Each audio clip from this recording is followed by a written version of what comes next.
So you've worked a decade or two in high-paying jobs and careers and have some money saved. If you've been feeling the burnout and want to retire early or even take a sabbatical for a year or two, this video breaks down 4 actionable strategies that you can use to pay for your hobbies and your lifestyle in early retirement. Before we begin, I must say that this is not financial advice. This is only to fuel your daydreams. So please contact a good CPA and a fee-only fiduciary financial advisor that can create a personalized plan for you for this journey. So without further ado, let's get right into the strategies. Strategy number 1, taking small percentages out from your portfolio to pay your monthly bills. Before we begin, I want to bring home a very important point.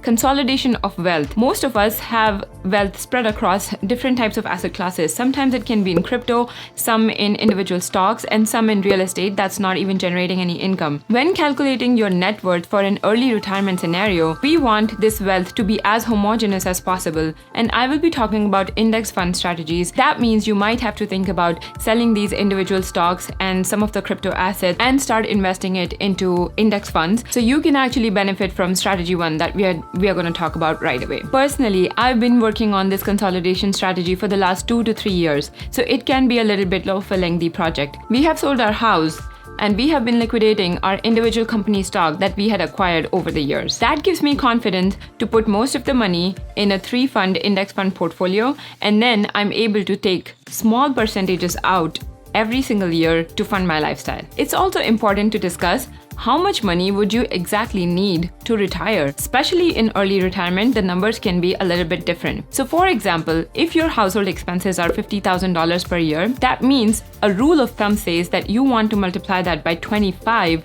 which is $1.25 million, to retire comfortably and have a good chance of success that your investments will be able to fund your lifestyle. But you may ask, wouldn't that money just last 25 years? I certainly expect to live more than that. Well, that's a really good question, and that's where the power of compounding comes into play. When you invest in index funds, say the growth of your investments is 10% per year, and if you draw only a sliver of the growth and not touch the principal, the theory is that your money will grow indefinitely. Obviously, there can be ups and downs in the market, and that's when you have to adjust your strategy. But to bring this point home, let me show you an example. Let's run a hypothetical scenario where we look at the growth of this portfolio for the next 5 years. Year 1, it's growing 10%.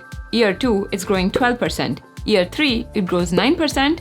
Year 4, it grows 8%. And year 5, it grows 12%. Assuming you only withdraw 3% every year, this is what your portfolio is going to look like over the years. Now, as you can see, all these 5 years, you drew out of the portfolio, but you're still left with almost $400,000 more than you started with. That is the power of growth and compound interest. Now, of course, this is a very simple example, and you have to consider other things like taxes, a bear market, inflation, and many other financial factors, but you get the idea and a basic picture of what this portfolio can look like over the years. This type of portfolio that we just spoke about is typically made out of growth stocks. A popular index fund that is used in this category is the Standard & Poor S&P 500 index. The Vanguard's VOO index fund tracks this index. That means VOO consists of slivers of the top 500 companies in the United States and gives you exposure to so many companies in one single index fund. I personally invest in the VTSAX from Vanguard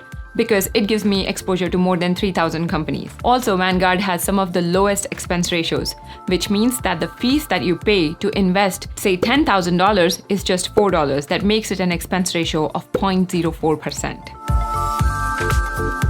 Strategy number 2 for early retirement is dividends. Dividends can create some serious tax savings. If you are a married couple filing joint and you're not making any other money because you're in your early retirement, qualified dividends up to $78,500 per year are completely tax-free. Imagine living at almost $80K a year but paying $0 in taxes. That is the attraction for dividend investing. There is a little bit of a trade-off that usually the index funds or ETFs that are higher dividend producing have a little bit less growth. But I like to invest in dividend funds anyway because they give me a little bit more diversification. The structure of these funds is different from growth funds. So I get more exposure into other sectors like finance industry and agriculture as opposed to only tech-heavy stocks in the growth index funds. Oh, and if you're new to investing, dividends are just simply a company's way of saying, thank you to the shareholders for investing in their stocks. Sometimes companies have so much profits, they don't know what to do with it, so they just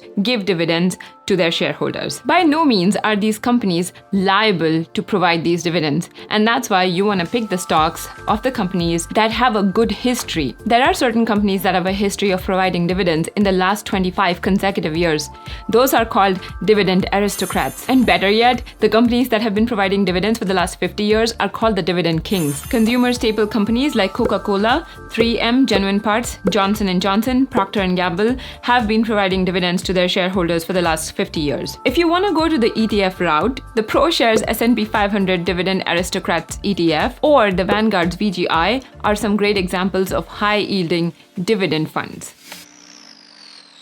Strategy number 3, getting rental income from real estate investing. Investing in real estate for early retirement have a few advantages. 1, this is a tangible asset, so many people are more comfortable that they are able to control their investments better than buying an ETF or an index fund where thousands of companies are doing their own thing and your money is at the mercy of those companies, what kind of decisions they are making. So here you can buy your own properties and rent it out to renters and collect rent. The key over here, especially if you want cash flow for retirement, is the rule of 1%. It is another rule of thumb, but it gives you a good guideline about whether you're getting a good deal or not. It's called the rule of 1% because you want to collect 1% of the property value in rent every month. That means if you bought a house for $100,000, you want to make sure the rent is about $1,000 a month. Other benefits of investing in real estate are tax advantages. You can do 1031 exchanges on a real estate deal, especially if it's an investment property. That means you can sell this property and buy a similar new property and not pay any taxes on the growth of the first one. And did you know that you could invest in a real estate property and give it to your heirs, your children? They will be acquiring it at the cost basis of the current day value, which means all the growth that happened since you bought it will be tax-free for them. Some of the things to look out for,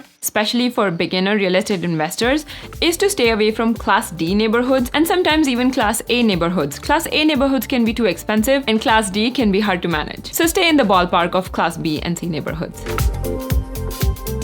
Strategy number 4, building a sustainable business that runs with little to no input from your side. We've always heard that people who start their businesses are called entrepreneurs and they work round the clock. But does it have to be that way every single time?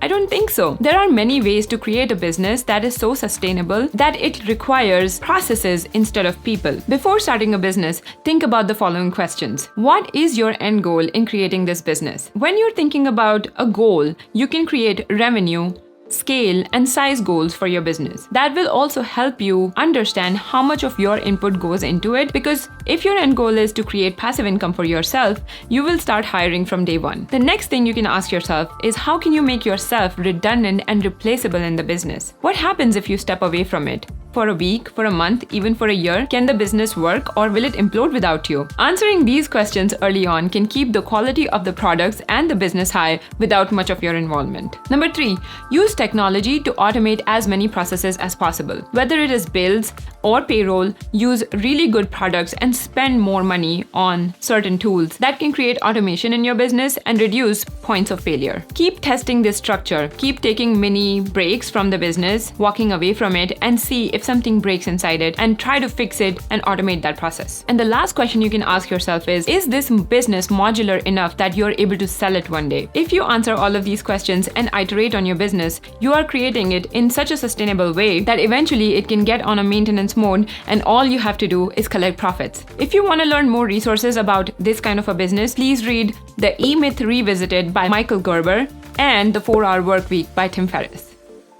All the above 4 strategies I spoke about can and should be used in conjunction with each other to create a powerful money-making vehicle for your early retirement. Do you have any other strategies you want to add to this list? I would love to hear from you in the comments down below. Early retirement is all about getting the freedom to choose to do what you want with your time. It's not about quitting work or just lazing around, but making very intentional choices with your lifestyle. So please share your thoughts and comments and let me know where you are in this journey. How far do you think you are from early retirement? And I'll see you in the next video. Bye!